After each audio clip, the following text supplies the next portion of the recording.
Magandang gabi po sa lahat ng mga nanonood sa Facebook, Rhythms of Grace po. Tayo umawit sa Panginoon. Labis na galak.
Let us bless His holy name.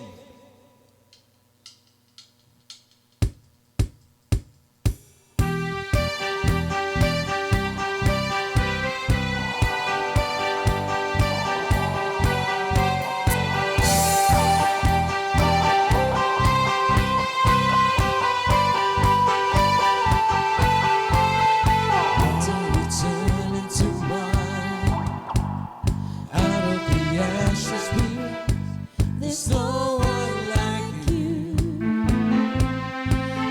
like you. Into the darkness you shine, out of the ashes we rise. There's no one like you, none like you. Our God is greater, our God is stronger.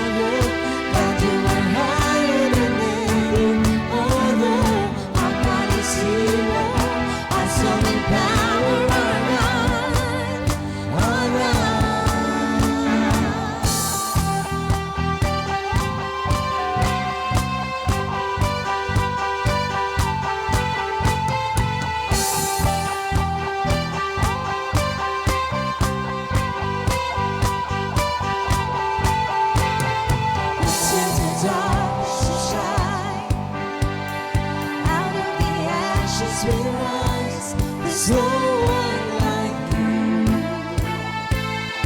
none like you. Our God is greater, our God is stronger.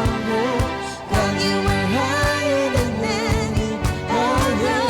Our God is healer, awesome in power. Our God is greater, stronger. God, you are higher than any other. Our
God is healer, awesome in power. Our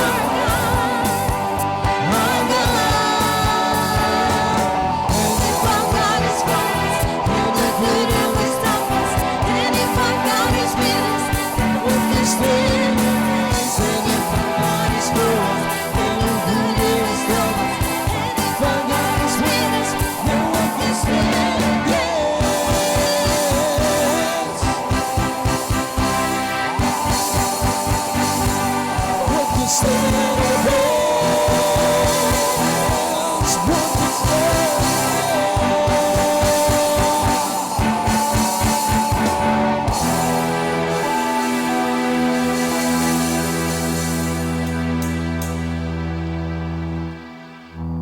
We give you the highest praise, O Lord, for what you have done in our lives. At sa gabing ito, hayaan nyo kami sumamba, Panginoon, sa inyong kabanalan. Salamat po sa dugong dumaloy sa krus. At ito'y aming inaawit ngayong gabi.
save my life. Yes, the blood, it is my victory.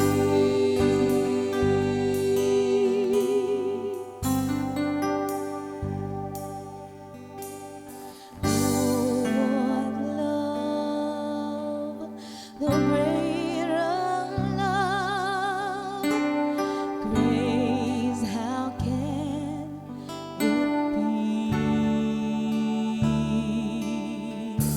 that in my sin, yes, even death, He shed His blood for me.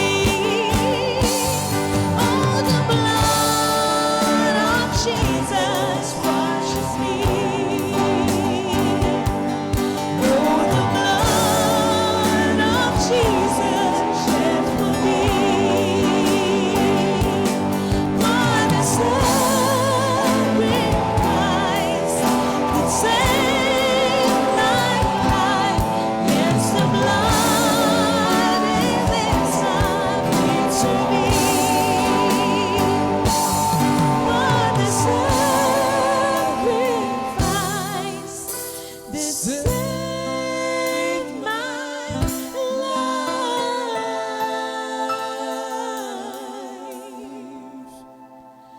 Yes, the blood, it is my victory.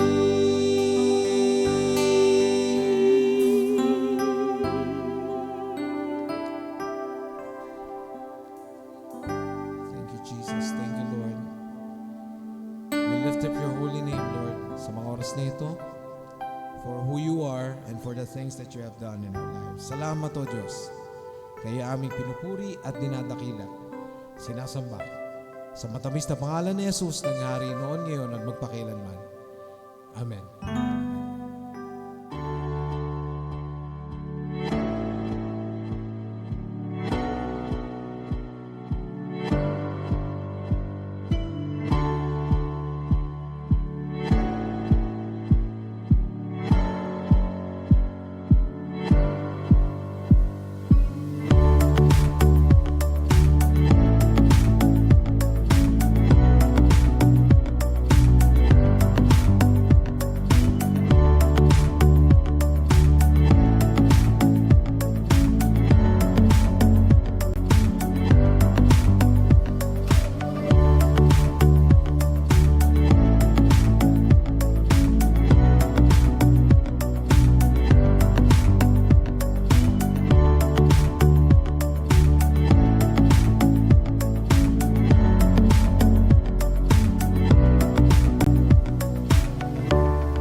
Praise God, pinagpalang gabi po sa lahat ng mga nanonood sa Facebook. Iayoven po at welcome sa The Rhythms of Grace. Kami po ang bandang nakakapiling ninyo tuwing araw ng linggo. At syempre, pinagpala ng Panginoon. Hindi po namin magagawang makapag-share ng mga awitin kung kami po ay hindi pinagpala ng Panginoon. At kami lubos na nagpapasalamat sa buhay po ng mga nakasama namin, si Papa Nathaniel Hison, ang aking biyenan, sa keyboards at umawit din siya. Si Ate Wendy Niebres naman, umawit sa Panginoon, siya po ang aming lead singer. At si Kuya Hiner, praise God, dumating po at siya po ang nagitara, umawit din po siya. Salamat sa Diyos. At si Ate Faith o si Ate Hipri, ang aking may bahay, na siyang tumugtog po ng drums at umawit din kahit walang mic. Praise God. Si Kuya Noriel Niebres po ang aming operator ng aming lyrics at nagdadirect po sa amin. Salamat sa Diyos dahil ngayong gabi kami pinagpapala at hindi po namin ito magagawa kung hindi dahil sa Panginoon. Dahil kami po ay maraming pagkukulang, kami po, ang tao po ay maraming kapintasan. Subalit, hindi po magagawa ng taong tumindig at mag-encourage ng ibang tao kung hindi po siya tunay na minamahal ng Panginoon. Kasi lahat po tayo minamahal ng Panginoon. Kaya nagagawa po namin ito. Salamat sa Diyos at kami narito at kayo naman ay nandyan. Babatiin ko lang ang Christ Life Church. Salamat sa Diyos at nabigyan po ng pagkakataon makapagsalita kaninong umaga ang inyong lingkod. At pinagpala ng lubos, marami pong masaya, no? Nagtatawanan doon. If you haven't watched it yet, we encourage you, punta po kayo sa page ng Christ Life Church at makikita po ninyo yung replay na recorded kaninang umaga. Praise God. At binabati ko si Pastor Noel, Pastor Michelle sa bansang Canada, si Ate Nikki, pinagpapala ng Panginoon, at syempre si Ate Mika. Praise God. Happy birthday sa'yo, Mika. At pinagpray namin siya. Alam naman natin na mabigat ang sitwasyon ng kanyang parents at ni Ate Nikki niya sa mahirap yung sitwasyon nila sa Canada. Pero mahirap din naman ang sitwasyon ni Ate Mika, nag-aaral siya rito. But praise God, marami pong nag-encourage sa kanya. And also ang The Life Giver Church Worldwide sa Pasig. Praise God. Sa ang aming Bishop Willie Lainez, salamat po sa buhay ninyo. At kahapon po ay ginanap ang Women's and Men's Fellowship Convention sa The Life Giver Church Worldwide sa Pasig. Salamat sa Diyos dahil maraming dumalo. At kasama ko nga, bago ko makalimutan, si Papa Tirso nandito po. Praise God. Nakasama din namin siya kahapon. Kasama po si Ate Faith, si Kuya Paul Mausay, si Ate Lay nandun din. Kami ang nagrepresent po ng CLC kahapon. And praise God, matagumpay dahil marami pong dumalo. Higit po sa 100 na expected po, 100 lang. Pero instead, 160 or 170 pa. Kami po'y nanalo ng paraffle. Salamat sa Diyos. At marami pong mga paraffle na mga pera doon. Pero nakakatuwa kasi yung mga nabunot doon na pangalan.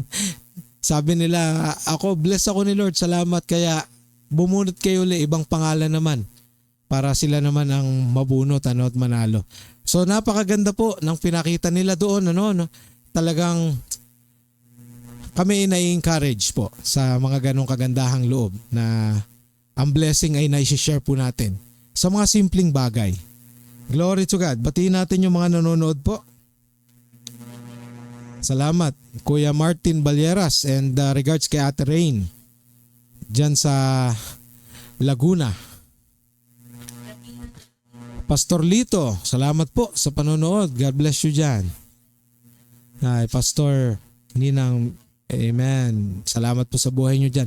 Mensaheng buhay, Brother Mulong. God bless you. JPC GMA, regards dyan.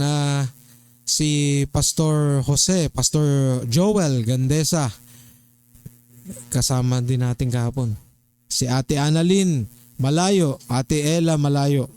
Pero syempre may asawa na sila. But praise God dyan sa buhay po ninyo. Dyan JPC GMA. Talagang malaking blessing din sa Panginoon. And JPC Main. Bishop Pastor Ernie Kabtalan Jr., thank you. Regards po sa JPC Main.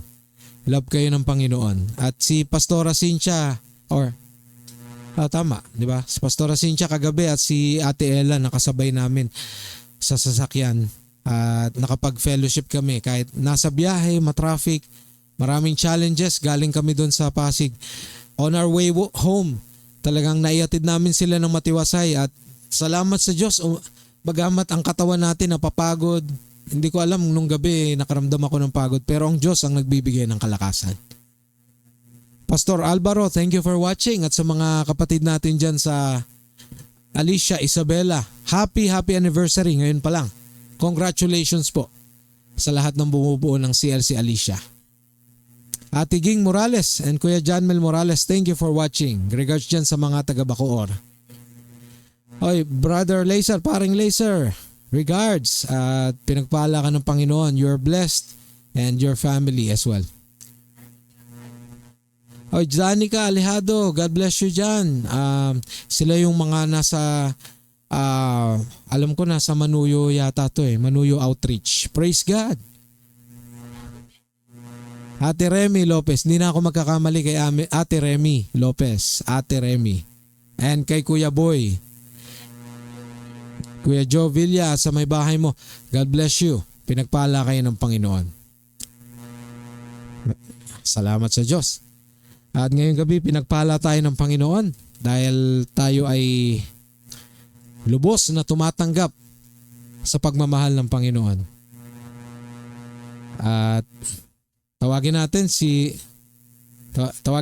Kuya Hiner para mag-share ng kanyang insight po sa mensahe ng ating Panginoon. Praise God.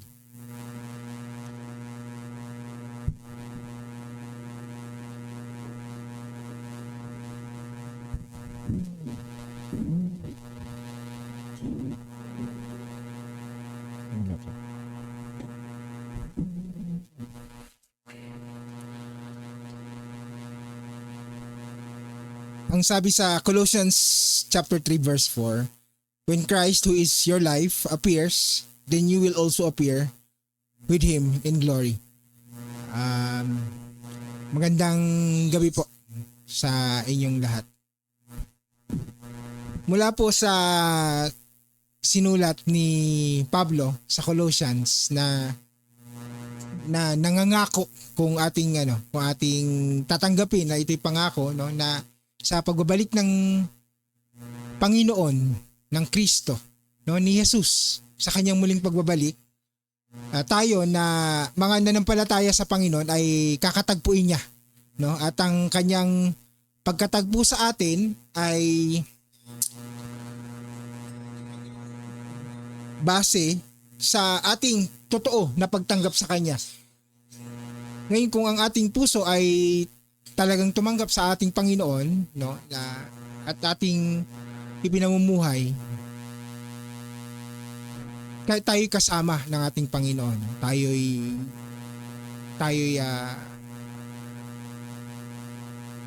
magiging bahagi nitong kanyang pagbabalik. Sapagkat napakabuti ng Diyos sa ating buhay sa ating pamilya, sa ating community.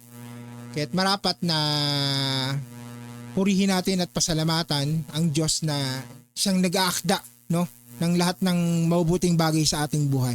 Maraming hindi magandang pangyayari pero dinuloob ng may kapal na tayo magkasundo-sundo, tayo magkaunawaan. Kaya't isang malaking bagay na ibinibigay sa atin, ipinauubaya ng may kapal yung pagdidesisyon sa atin para gumawa ng tama. Bagaman hindi palaging madali sa paggawa natin ng tama, sa pagpili natin doon sa dapat gawin, hindi palaging madali at kaya tayo patuloy na pinapaalalahanan nandiyan ang pamilya, nandiyan ang mga kasama sa mga kaibigan para tayo i-push tayo i-motivate na magpatuloy dahil sa nangyayari sa ating buhay hindi naman madali, hindi naman laging ang sabi nga nila hindi bed of roses, it is hindi laging ang alignment sa may kapal hindi naman palaging enjoyable, pero hindi ibig sabihin na pag hindi enjoyable ay hindi na magpapatuloy. Kasi kahit na hindi gusto ng ating kalooban, pero kung ito yung tamang gawin, ito yung dapat na gawin, bilang commitment natin sa ating pananampalataya, sa ating paglilingkod, sa simbahan, kung ano man kinabibilangan natin, marapat na tayo magpatuloy. Maraming salamat po. Salamat po, Kuya Hinerhoven. Yan ang panganay naming kapatid ni Ate Wendy. Praise God sa buhay ni Kuya. Pakitulak mo yung file ko dyan. Nakita mo. Huh?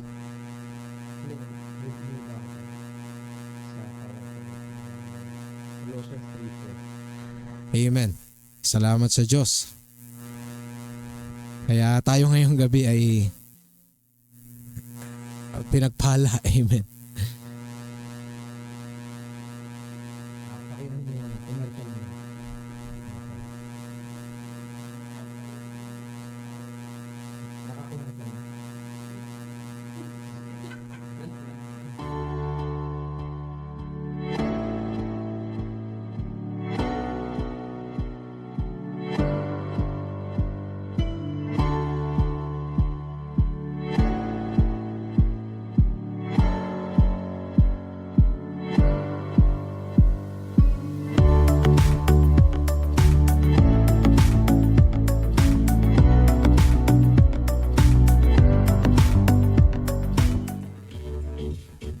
Praise God, salamat sa Diyos.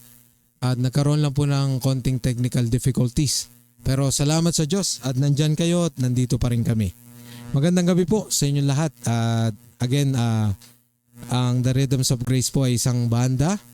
At kami po ay bumubuo ng pamilyang napanood nyo kanina. Kami po ay, ang aking asawa ay napapabilang po sa Christ Life Church sa Parañaque, at ang The Life Giver Church naman ang aming tumatayong magulang. Praise God. Oh, amen. Salamat po, Pastor Ninang Michelle. Amen. Ate Lay, thank you for watching. God bless you. Amen. Magandang gabi po sa ating lahat. Minamahal tayo ng ating Panginoon. At ako po ay nagagalak dahil tayong lahat ay lubos na pinagpapala ng Panginoon. At tayo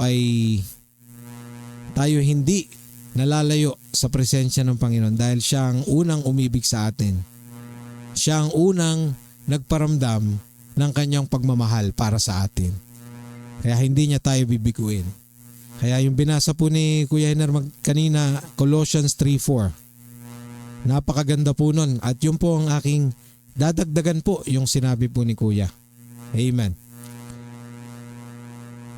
Kaya simulan po natin ang pag-aaral natin ngayong gabi.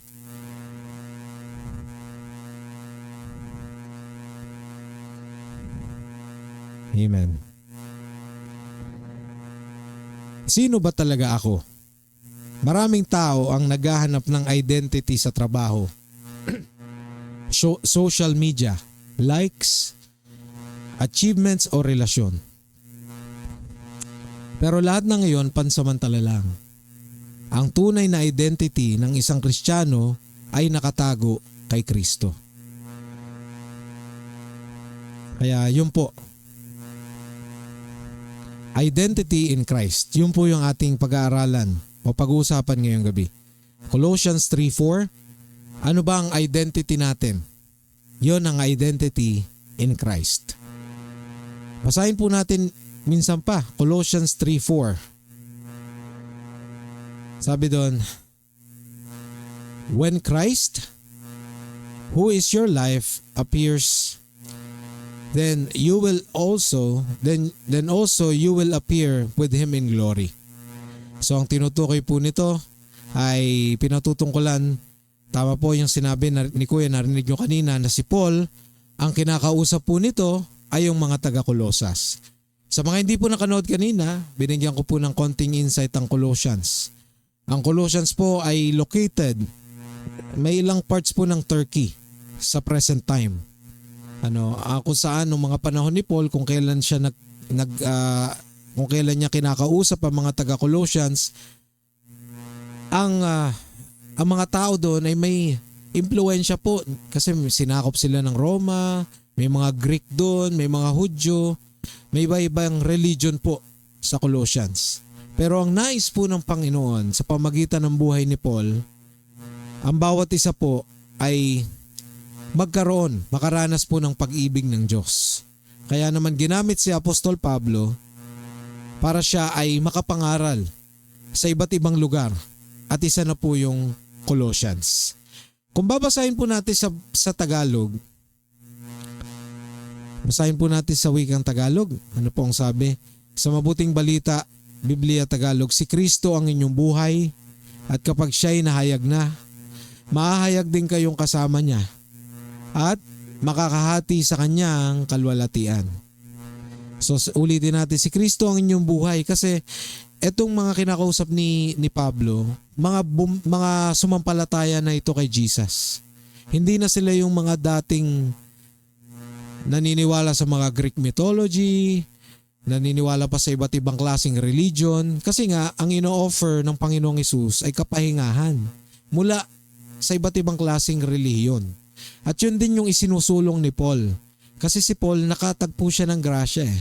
Kaya gusto niya rin ma-experience yun ng mga tao doon sa kung saan siya naglalakbay.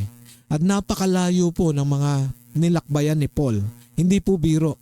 Kahit mga tao po doon sa ilalim ng lupa at nagtatago, dahil sila'y takot na takot, pinupuntahan po yan ni Paul. Kaya si Kristo, sabi niya, si Kristo ang inyong buhay. At kapag siya'y nahayag na, mahayag din kayong kasama niya at makakahati sa kanyang kalwalatian. Bibigay po akong 3 punto, napakaiksi lang po para sa ating lahat. Number 1, Christ defines our identity. Si Jesucristo po ang nagbibigay ng identity. Ano ba ang identity? Pagkakakilanlan sa Tagalog. Mga kapatid, who we are now, it's because of Jesus. Kung ikaw ay tunay at talagang nanalig ka sa Panginoong Hesus, na siya ang Panginoon at tagapagligtas natin mula sa kaparusahan, mula sa eternal punishment, iniligtas ng Panginoong Hesus ang sino mang nananampalataya at nagkaroon siya ng tunay na pagtitiwala sa Panginoong Hesus. Isa lang po ang ibig sabihin nun. It will easily identify someone na meron siyang relationship kay Jesus, na itong relasyon na ito ay hindi na nakabase sa labels ng mundo. Hindi na po nakabase sa kung sino man o ano paman. Hindi na tayo old self. Colossians 3 verse 3. Kundi we are a new creation. Sinabi po yan sa 2 Corinthians chapter 5 verse 17. We are a new creation at kasama po ang mga present day believers kay Jesus. At hindi po tayo etsapuera dyan. Dahil sinabi rin doon sa Colossians chapter 3 na Hudyo man o hindi Hudyo, tuli man o hindi tuli, marunong man o walang alam, alipin man o hindi, tiyak na sa sino mang manalig sa Panginoong Hesus, he has a relationship sa Diyos sa pamamagitan ni Jesus. Kaya padadaluyin mo lang yan sa buhay mo. At hindi ka magpapakahirap. Maniwala kayo sa hindi. Maganda yung sinasabi ni Kuya Hiner kanina na alam nyo, yung may commitment ka sa Panginoon. At napakaganda po kung nakatono talaga ang commitment mo sa Panginoon, hindi dahil sa ating sariling kakayahan, kundi dahil tayo higit na minamahal ng Panginoon. At ang Panginoong Hesus ang nag-alay ng buhay, kaya sa tuwing lalapit tayo sa Diyos, hindi na tayo yung nakikita niya. Sa halip, ang Panginoong Hesus ang kanyang nakikita. At napakaganda po nun, mga kapatid. Dahil tayo mismo, hindi na tayo mag-aalala.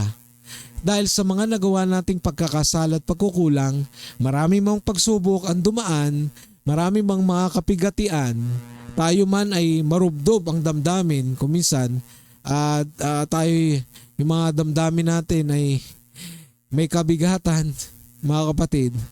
Hindi na po yun ang higit na mahalaga sa halip kung paano ang Diyos ay naging mapagmahal sa atin at tayo ay tatanggap lamang nito. Kaya sa sino man tumatanggap nito, mga kapatid, napakaganda. Ate Divina, thank you for watching. Blessed Sunday daw sa lahat. Thank you. Number 2, Christ secures our destiny. Pag sinabi pong destiny, tadhana. Mga kapatid, ang tadhana, ito po ay destinasyon. Ito po ang nasa future. Hindi pa po yan nangyayari ngayon. Subalit mangyayari po yan. Ang destiny po, ang destination po ng isang mananampalataya ni Kristo ay eternal life with God. Eternal life, kaya niya nga sinend si Jesus para sa sino mang manampalataya ay hindi mapahamak sa halip magkamit ng buhay na walang hanggan. Meron din pong eternity, mga kapatid, ang mga taong hindi nanampalataya kay Kristo. Paano po nangyari yon? Meron siyang eternity sa eternal punishment. Yun yung buhay na haharapin niya in the future. But for us, mga kapatid, nananampalataya kay Jesus, you are secured. Secured ang destiny, secured ang identity. You will also appear with Him in glory. Sinabi yan sa verse 4. Kaya ang identity natin ay hindi lamang sa present, kundi may guaranteed na future. Ano yung guaranteed na future? Kasama si Jesus Christ sa kalwalatian, sa glory. The other day, kahapon actually to be exact, nanonood kami ni Papa Tirso kay Bishop Willie patungkol sa kanyang topic about rapture. Totoo po yun mga kapatid, may rapture po. Pero hindi po yun tiyak sa petsa, hindi po sigurado na darating ang rapture sa petsa na sinasabi ng tao. Not even the angels, hindi po nila alam, sabi po sa banal na kasulatan. Pero darating po ang time, mga kapatid, na ang isang tao magkatabi sa pagtulog, ang isa kukunin, ang isa may iwan. Dahil sa pagdating ng Panginoon sa sino mang nananalig sa Kanya, kukunin sa isang kisap mata. At yung katawan, glorified body. Yung mga buto, yung laman, yung dugo, may iwan po dito sa lupa. At ang aakyat po ay ang glorified body. Mangyayari po yan ayon sa base sa mga nasusulat. Pero hindi po yan yung topic natin. Reminder lang. Kasi nakalagay dito, ang identity natin ay hindi lang sa present, kundi may guaranteed tayong future. So when that day comes, na kapag dumating ang Panginoong Hesus para hatulan ang sangkatauhan. Actually, yung unang punta ni Jesus, yung unang punta niya para lang sa church, sa mga mananampalataya. Kaya napakabigat po nito. Napakabigat nitong isinusulong namin ang aming pamilya. Mga kapatid, hindi naman po lingid sa inyo, sa mga nanonood, na nagsusulong po kami na ito pong Rhythms of Grace ay may pagpatuloy bilang church. Na kami po ay magtuturo sa mga ipapadala sa amin ng Panginoon. Pero may kailangan siyang ayusin sa amin, sa aming pamilya, na ipapaayos namin sa Panginoon. Dahil maraming mga tao ang hindi kayang abutin ng isang church, kahit maraming church yan marami silang hindi kayang abutin na pwedeng maabot ng ibang church. Kaya maniwala kayo mga kapatid, kung hindi ka pa napapabilang sa church, sa isang community, make sure na mapaloob ka that you will belong, you will make yourself belong to a church. Itong church na to, they love Jesus, na minamahal nila si Jesus. At yung pagmamahal kay Jesus, hindi po yun nasusukat o naipapakita sa ating mga ginagawa para sa Panginoon. Even this, hindi po nasusukat ang pagmamahal namin sa Panginoon dahil ginagawa namin tong Rhythms of Grace. Hindi po. Ang tunay na pagsukat sa amin ng Panginoon ng aming pagmamahal sa Kanya ay kung kami ay tunay na tumatanggap ng Kanyang pagmamahal. Yun po ang tunay na makikita ng Panginoon na kami ay labis na tumatanggap ng Kanyang pagmamahal. Ibig sabihin, mahal namin siya. Hallelujah. Dahil kahapon sa convention po ng men's and women's, hindi po namin sukat akalain na napakarami naming matututunan. Hindi po mapaglagyan, walang mapaglagyan ang aming kasiyahan, ang kagalakan na ibinigay sa amin ng Panginoon. Na bagamat tayo nagkukulang, marami tayong kapintasan, ang Diyos hindi siya nagbabago sa atin. Sa halip siya'y laging tapat at mapagmahal. Amen. Kaya mga kapatid, alam nyo, amen. Kaya alam nyo, itong guaranteed na future natin, meron tayong destination, ang kalwalatian ni Kristo. Praise God. Pumunta po tayo sa ikatlo, number 3. Yan. Christ shaped our lifestyle. Hinuhubog, binabago ng Panginoon ang lifestyle ng tao. Diba? So how we should live now? Pwedeng dati tayo ay madalas na nagagalit, pero unti-unting binabago ng Panginoon, hindi ka na magagalitin kagaya ng dati, na masyadong maraming beses nangyayari. Pero ngayon hindi na.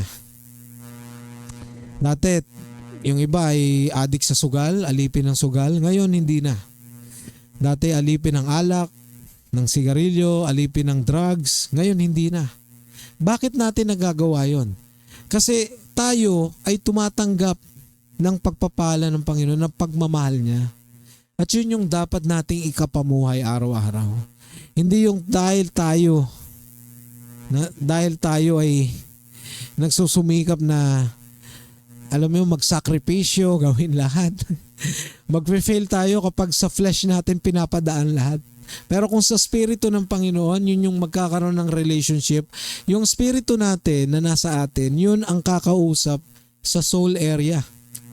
Ano yung soul? Yung mind, yung emotions, at yung will ng tao. Kaya napakahalaga na maiintindihan po natin yun. Kasi pag hindi natin alam yung kung paano tayo tatanggap at magpapadaloy sa pagpapalat grasya ng Panginoon, ang gagawin lang natin, religion. Puro religion, mga kapatid. Ang nais ng Panginoon, relasyon. That we would know na minamahal niya tayong anak sa pamamagitan ni Kristo at tayo tatanggap lang. Hallelujah. Ayan, sabi dyan, kung si Kristo ang buhay natin at may destiny tayo sa Kanya, natural na mamuhay tayo ng ayon sa Kanya. Ulitin ko, kung si Kristo ang buhay natin at may destiny tayo sa Kanya, natural na mamuhay tayo ng ayon sa Kanya. Amen. Colossians 3:5-10. Ano po ang sabi dyan? Yan nyo, buksan ko po yung Bible ko. May Bible ako rito eh.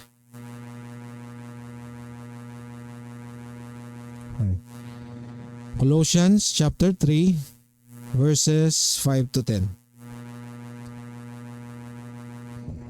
Sabi po dyan, kung patayin ninyo ang anumang kamunduhang nasa inyo, ang sexual na imoralidad, kalaswaan, pagnanasa, kasakiman, na katumbas na rin ng pagsamba sa Diyos-Diyosan.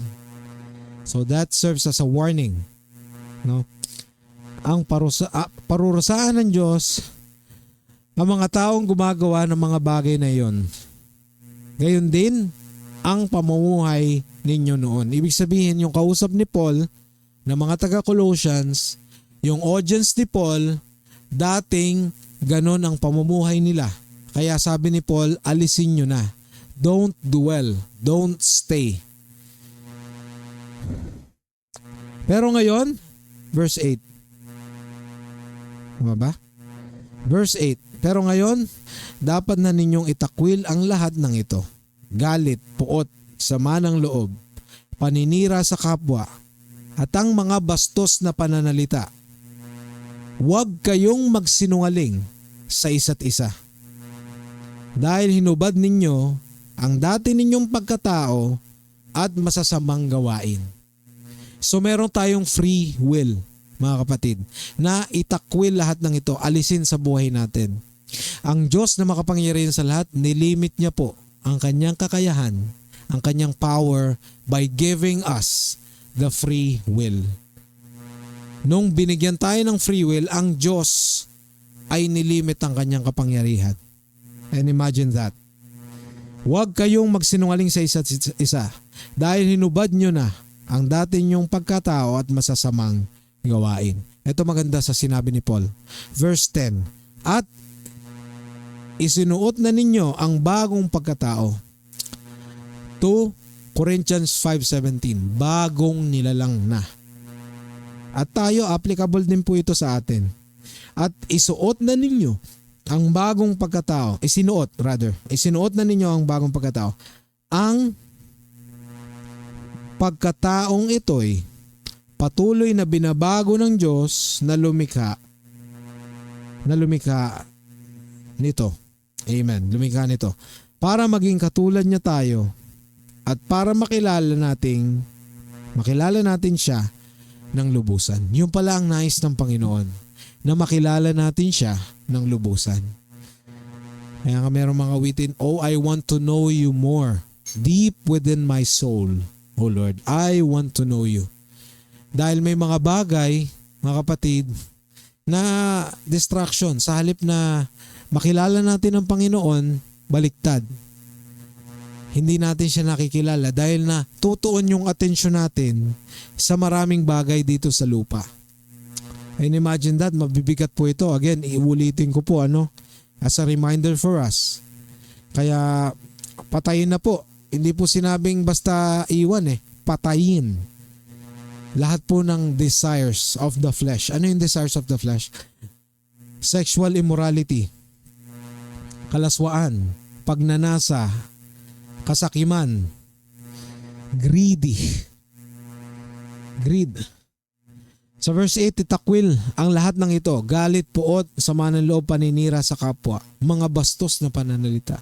Whenever we act those things, okay lang kasi kung nagagalit ka, lumalabas yun dahil sa galit. Pero sa tuwing galit ka na lang ba, lalabas yung mga bagay na yon?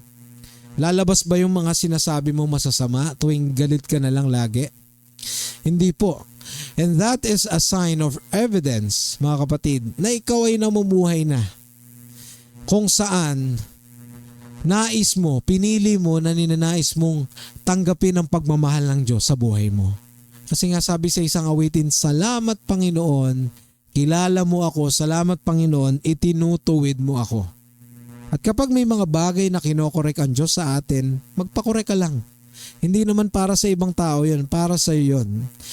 Mga kapatid, sa akin, personally, just to share, kunin mo na lahat ng ari-arian ko, kunin mo na lahat ng possessions ko, okay lang. Pero aminin ko sa iyo, masakit yun sa kalooban ko. Because I'm human, tao ako Kung hindi ako masasaktan, may mali.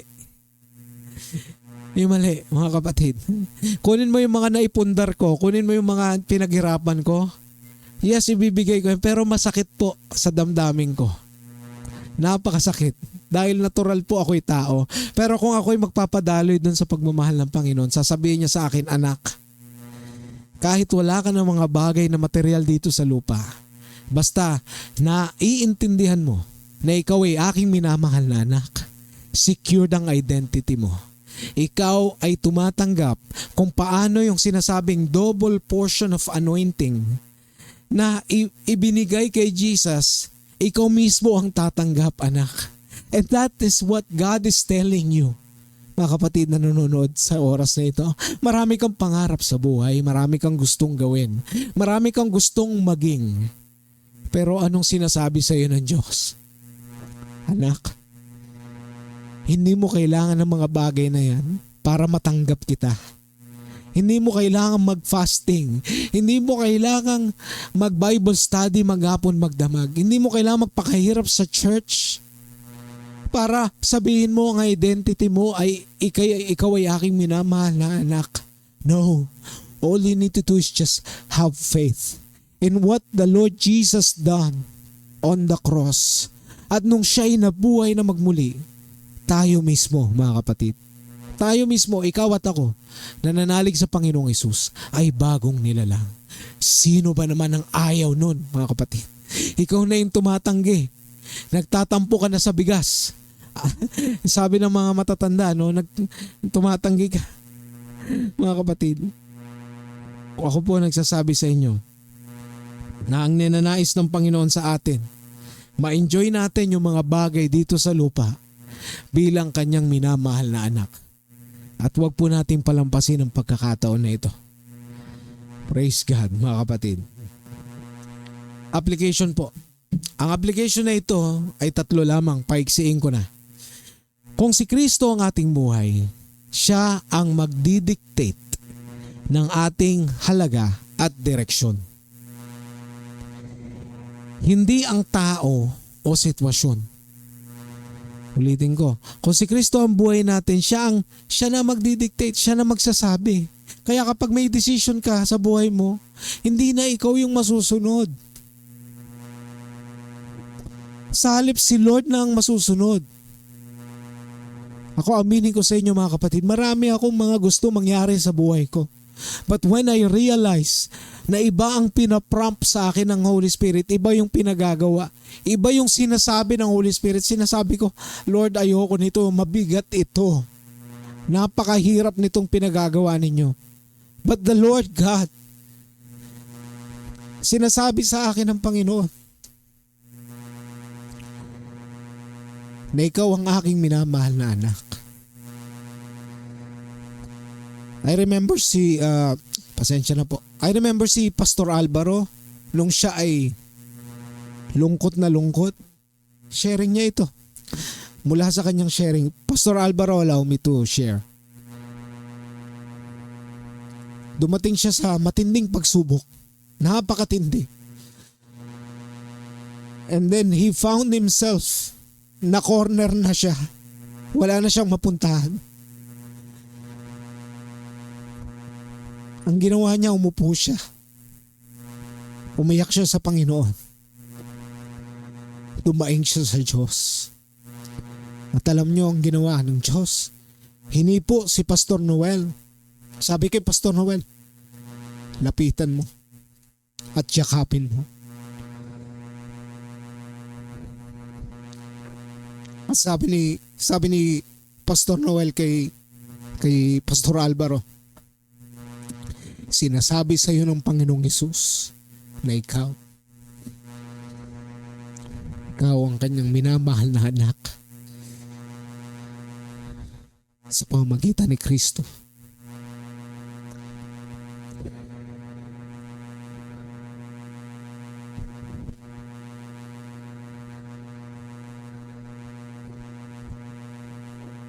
Sa tuwing naalala ko po kung gaano ang pag-ibig ng Diyos sa atin, hindi ko po mapigilan na maging emotional.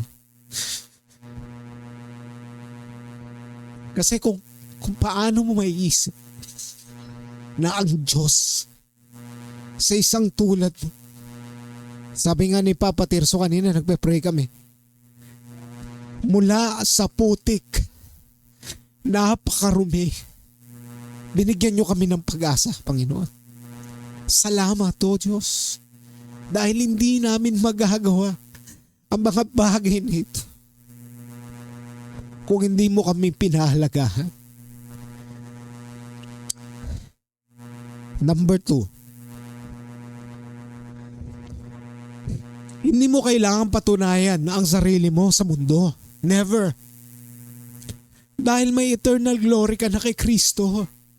Huwag mong ipilit sa social media, followers mo marami.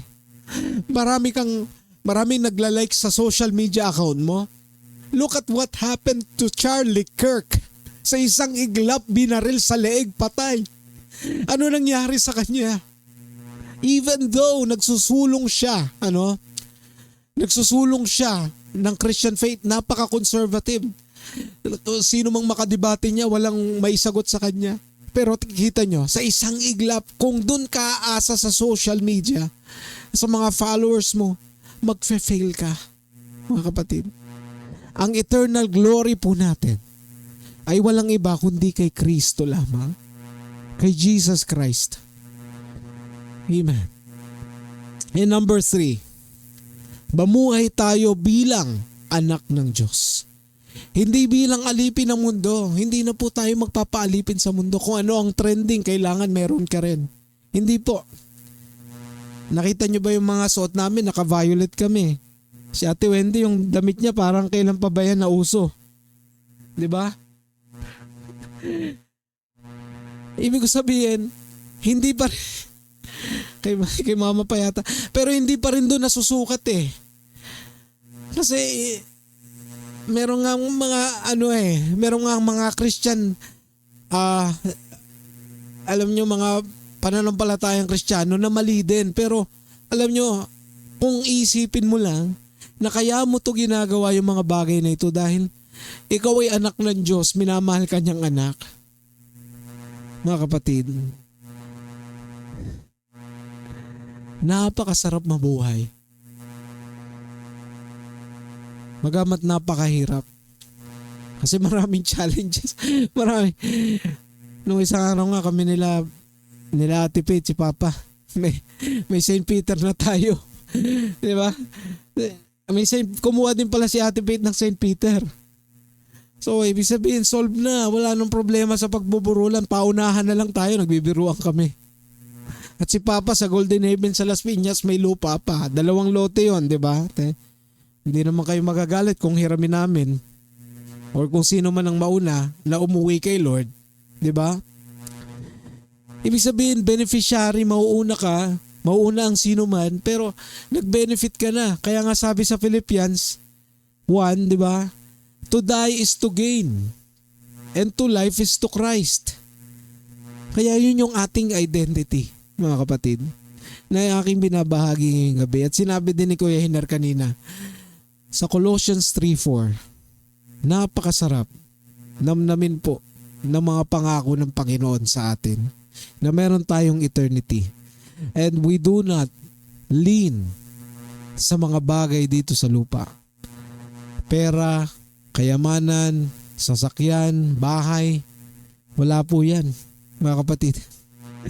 Ako na nagsasabi sa inyo. Hindi nyo alam kung anong problema ng mga taong may bahay. Nagbabayad sila ng amortization. Mga may sasakyan, nagbabayad po ng amortization yan. Kaya hindi po natin alam yung kanilang pinagdadaanan, mga kapatid. Kaya maging masaya tayo dahil ang Diyos ang nangako, siya ay tapat sa atin. At hindi po siya magsisinungaling at hindi po siya papayag na tayo ay mapahamak sa sino mang mananalig sa Kanya. Amen. Hi, Tita Lucia, thank you for watching. And Tito, Tatay Francis, salamat. Hindi na po kami makakarinig ng mga tanong. Bakit hindi kami na-appreciate? Na-appreciate po namin kayo lahat. Kahit yung mga nanonood, si Luigi pala last week, from Malaysia. Salamat sa panonood, Luigi. God bless you. Mahal ka ng Panginoon dyan. At kung namimiss mo yung mga Filipino food, pumunta ka lang sa restaurant. Marami dyan. Filipino food. Mahilig din naman sila dyan sa kanin, di ba? Sa Malaysia. Praise God. If you were blessed by the message, mga kapatid, kung ang Diyos ay nangungusap sa inyo sa devotion natin ngayong gabi, I invite you to bow your heads and close your eyes. Lumapit tayo sa Panginoon. And let me pray for you. Heavenly Father, we honor you and we glorify you. Salamat sa inyong pagmamahal. Salamat sapagkat kayo walang kaparis. Salamat dahil kayo ay hindi nagkukulang. Salamat o Diyos dahil kami ay binigyan ninyo ng halaga. Na kami o Diyos ay minamahal ninyo sa pamagitan ng inyong anak na aming Panginoong Hesus. Kaya kami ngayong gabi o Diyos ay lubos na nagpapasalamat. Hindi dahil sa aming sariling kakayahan, kundi dahil sa inyong dakilang pagmamahal. Hayaan nyo ngayong gabi na mag-respond kami sa inyong pagmamahal. Na kami, Panginoon, ay hindi mawala ng pag-asa, hindi kami ma-discourage at hindi kami madaig ng mundong ito. Sa halip kami ay patuloy na titindig at magtitiwala sa inyo. Kaya, Lord, in the mighty name of Jesus, kami po sa mga sandaling ito ay nagtitiwala ng lubos sa inyong kakayahan. Salamat po sa aming identity, sa aming pagkakakilanlan na kami ay napapabilang sa inyong minamahal na anak. Salamat po sa destiny na inyong ipiniprayer prepared for us. Lord. At nananalig kami, sumasambalataya na kayong makagagawa, Panginoon, ng mga bagay na hindi namin kayang gawin. Bless mo po ang Rhythms of Grace. Bless nyo po ay we speak blessing sa Christ Life Church, sa The Life Giver Church Worldwide sa Pasig, and to our pastors, to our leaders, Lord, sa mga outreaches na nakakasama namin, Lord. Kasama namin sila sa journey na ito. And all of these we ask, in the mighty name of Jesus we pray. Amen and amen. Praise God. Ngayong gabi, mga kapatid, marami bang struggle sa buhay?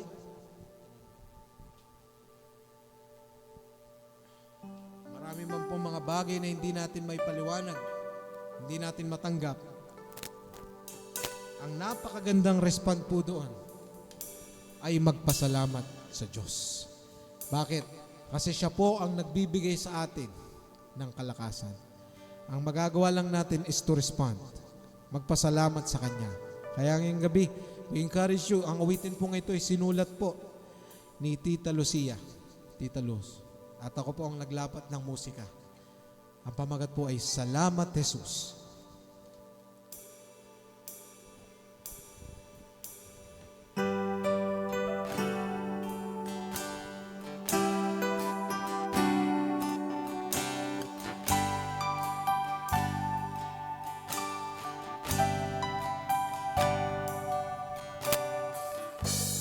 Sa tuktok ng tagumpay ako'y nasilaw. Ako ay nakalibong sa iyong paggabay. Ngunit nang bumalik sa hirap ng kalagayan, akala kitang nanatili kang tapat sa kabila ng pag-ibig kong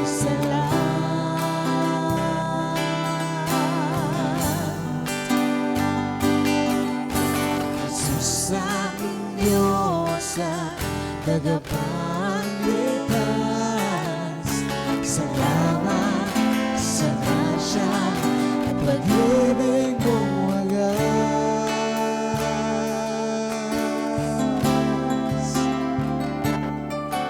Salamat, Jesus, aking Diyos, sa pagsubok at kagipitan.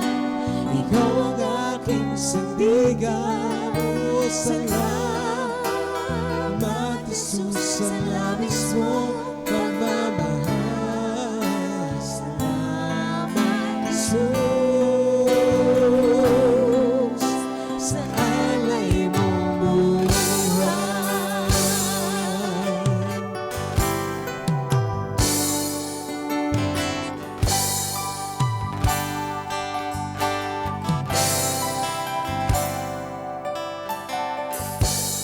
Sa tuktok ng tagumpay ako'y nasilaw. Ako ay nakalibong sa iyong paggabay. Ngunit nang bumalik sa hirap ng kalagayan, akala kitang naghihintay. Nanatili kang tapat sa kabila ng pag-ibig kong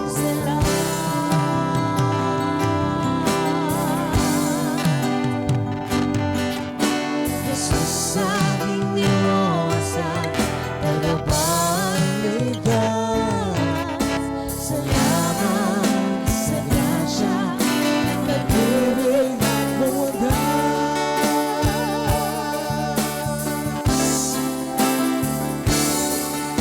Salamat, Jesus, aking Diyos, sa pagsubok at kagipitan.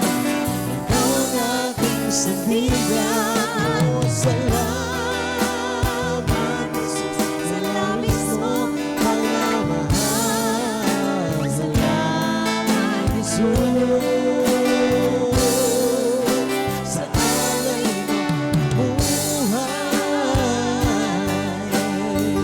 Walang hanggan, walang hangganan, walang katapusan, pagmamahal sa puso iyong pinatunayan.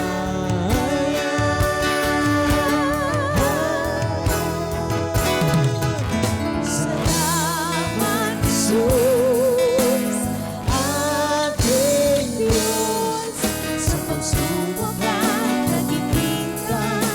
Ikaw ang aking sandigan. O salamat, Jesus, sa labis mong pagmamahal. Salamat,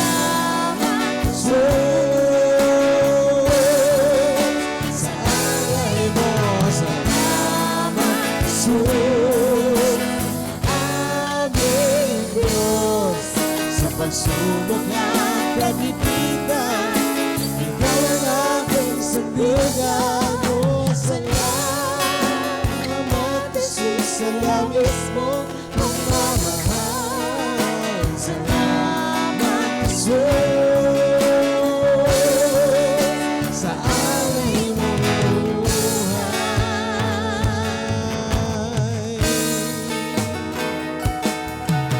Salamat, Jesus, sa alay mong buhay.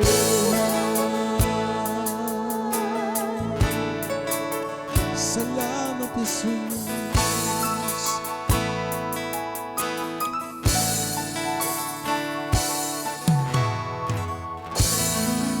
Sumatin ang pagpapala ng Diyos Ama na siyang laging nagmamahal sa atin bilang ating Amang nasa langit. Sumatin ang pagpapala ng Diyos Anak, ating Panginoong Hesus, na buhay na matay at ng ikatlong araw na buhay na magmuli. Sumatin ang pagpapala ng Diyos Espiritu Santo na laging umaagapay sa atin.